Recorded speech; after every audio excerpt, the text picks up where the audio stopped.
Abu Jamal. Brick by brick. Wall by wall. Mumia Abu Jamal. International Action Center.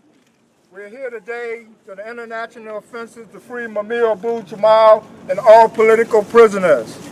This action was organized by the friends and families to free Mumia Abu Jamal, the campaign to bring Mumia home, and the New York campaign, the New York Committee to Free Mumia. Today, we want to hear from a number of speakers that's dealing with the international situation and the solidarity for Mumia.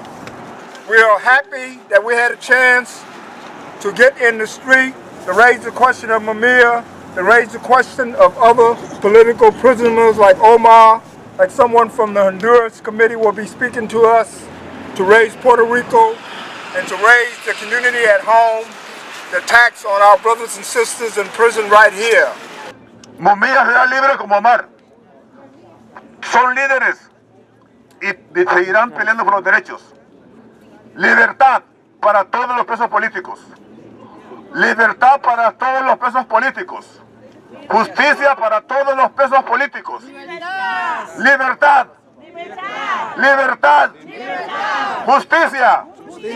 Justicia para todos los presos políticos. Juntos venceremos. Juntos venceremos. Juntos venceremos. Porque juntos somos fuertes. Porque juntos somos fuertes. We have to fight together. We have to fight together. Together we are strong. Together we are strong. So today we have a letter that we're delivering to Ambassador Nikki Haley, the embodiment of racism, imperialism, hatred, the worst values in the world. So the letter says to her, we have this letter that has been signed by hundreds of people around the world, by leaders, by unions, by the way. The international unions that have spoken up have been the International Federation of Journalists, which has 600,000 members in 140 countries. The International Longshoremen and Warehouse Union, Local 10, which is in San Francisco, but is part of an international union. The National Railway Motive Power Union of Chiba, which is in Japan. Hey. The National Union of Metal Workers of South Africa. The Maritime Union of Australia, and the San Francisco Labor Council. This is the kind of union support that we have gotten to date. So we're telling Nikki Haley that we are in a position with this international support to bring the case of Mumia Abu Jamal to the Human Rights Commission of the United Nations. His case is already before the Organization of American States Human Rights Commission. We can even bring it to the General Assembly because we know the people of the world will support Mumia, and that's what we're here to deliver to her. A warning, in effect, that we will only escalate, that this struggle is going to be, as it has been in the past, an international struggle, and that the United States will have its hypocrisy about human rights in all these countries where there's a struggle for justice, that the United States will have to deal with its hypocrisy in more and more, even with on a larger scale, because we do have the power. There are precedents for bringing it not only to the Human Rights Commission, but to the General Assembly of the United Nations. So beware, you all. We're going to not stop. We're going to continue. April 30th is just one more turning point, and the struggle continues. No, we don't take letters. It has to be mailed. We don't take mail letters. it to? Mail it to the UN. We can't leave it at the police? No, we can't take anything. No. You can't accept anything? No, I'm sorry. Won't accept a letter. Won't accept a letter. And we have to mail it to them. But they promised that they would get the message across, that there's a message about Mumia Abu Jamal. I want to make it clear to everybody that what we need to do is to mobilize internationally. Without that, we will not get Mumia out of prison. But we have an opportunity nonetheless to get Mumia on a legal path towards his freedom. But to do that, we need international mobilization based on working class struggle, minorities, black people, oppressed people, people who've been colonized, and there are people here in this right now in this gathering, however small it is, at this point, it is the beginning really of a reignited international movement. There are people here from organizations in the United States that have representatives internationally that come from countries that are under the heel of U.S. colonialism and imperialism, and from all of this we need to have the type of fight that's necessary. We're in front of the UN here. I want to make it clear that the United States is the greatest enemy of mankind, and that is not just a question of Trump, not by a long shot. That was true under Obama, it was true under the Clintons. It is the nature of U.S. imperialism based on a totally, a capitalism that will not stop at anything. And we need the type of struggle that is possible only by joining together in united action that recognizes that we need to fight together against this enemy. And that doesn't mean we don't have differences. It doesn't mean we don't have different particular fights that we need to have, but all roads need to actually overthrowing U.S. imperialism. And Mumia's case is a small but important element of joining people together in that fight. Mumia is innocent. He needs to be freed. He was framed for political reasons, and at the same time, every element of his case is something that every person under the heel of the U.S. injustice system goes through every single day. So let's join together, let's fight hard, let's reignite this international mobilization. This is our shot to use the legal opportunity that we have, but to push it through. It will not happen. Not happen, no matter how good the legal work is, no matter how much I tell you that the legal claim is there, that he should not have been, convicted any time, and that there's an issue to overturn all of his appeals right now. It will not happen unless we are out on the streets internationally. Peace until Mumia is released. No justice, no peace until Mumia is released. There's an active struggle in Puerto Rico. And we have many brothers and sisters behind the walls for infringes, for demonstrating, union organizers, housing organizers, educators in those prisons. In Puerto Rico, we are calling for a national strike, un paro, el paro nacional. Okay? And keep your ears and listen, because we need to support all the attempts around the colonial government of the United States.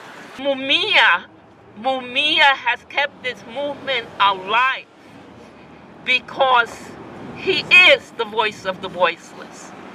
And if you listen to Mumia speaks about everybody and their mother, and never about his case, himself. So this movement has been generated by Mumia. And the love of this man for humanity worldwide. And freedom will be his, because we, each one of us will make it happen. And internationally, this sign that I'm holding, the image was drawn by a brother in Argentina, okay? So you need to really understand the breadth of this movement. The breadth of this movement. Mumia's freedom is our freedom. Mumia stands for justice, is our stand for justice. And Mumia's love from humanity is our love for humanity. We're going to have a march to Times Square in support of Mumia's release from prison. And we're grateful that you're here, and we're also in support of other political prisoners. And it's time that we let the world know. Brick by brick, wall by wall, we're free. Abu Jamal. brick by brick, wall by wall, we're gonna free Mumia Abu-Jamal. Brick by brick, wall by wall. We're gonna free Mumia Abu-Jamal. Brick by brick, wall by wall. We're gonna free Mumia Abu-Jamal. Times Square, turn it up! Turn it up! All right, on the move, everybody. We're going to keep this going for our brother Mumia Abu-Jamal. This government has made every attempt to kill our brother Mumia. They tried on December 9th, 1981. They tried through lethal execution in 95 and in 99. They tried by giving our brother life without parole. But our brother is still alive. He's still strong and still fighting. Now the latest they trying to kill our brother is through this disease called hepatitis C and cirrhosis of the liver.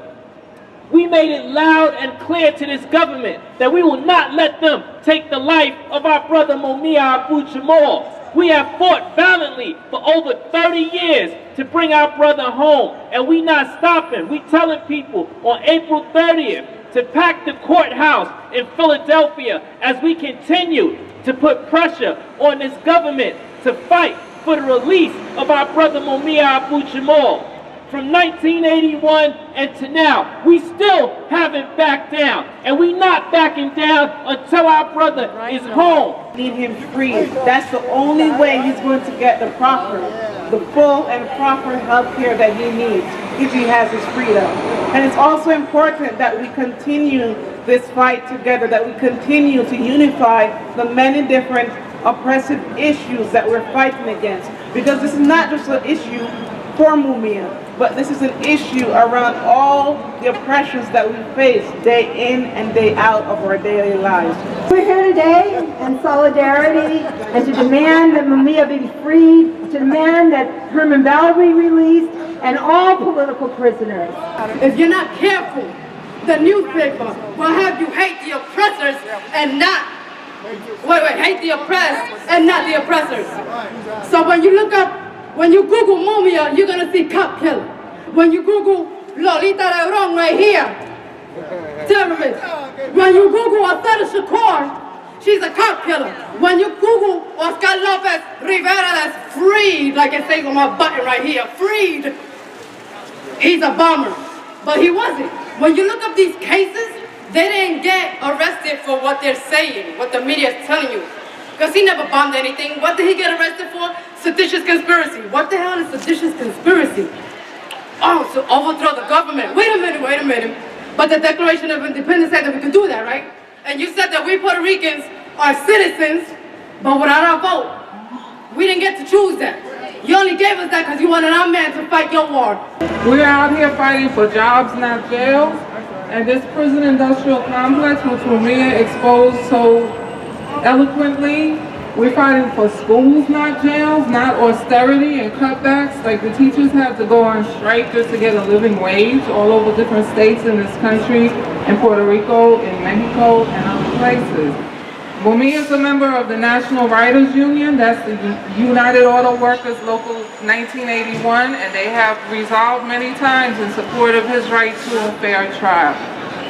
Healthcare workers in 1199 have resolved in support of the Hep C cure being available to him and all people in prison and all who need it. If you're in a union, get your union to pass a resolution. If it hasn't passed one already, get your green ribbons out. That ought to be revived for periods like this one. So greater activity when there's a court date coming up.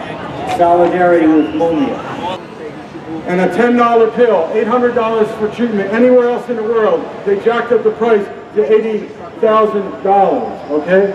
So we went to court to get the harmony for Mumia.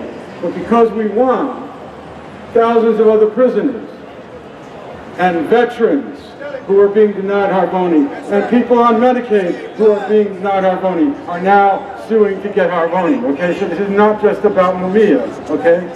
The same thing. When we go to court now, April 30th, they're supposed to release the file on the actions of former DA Castile, who ended up on the Pennsylvania Supreme Court, okay?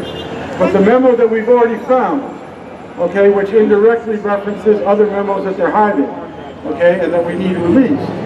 It doesn't just affect Mumia, it affects 70 other families who can also sue for a new trial because their appeals were judged by the same person who prosecuted them. In the frame-up of Mumia Abu Jamal, in the attempt to first execute him, to keep him on death row for years, and then try to kill him with untreated hepatitis C, is the charge against him is officially, I believe, the Commonwealth of Pennsylvania versus Mumia Abu Jamal.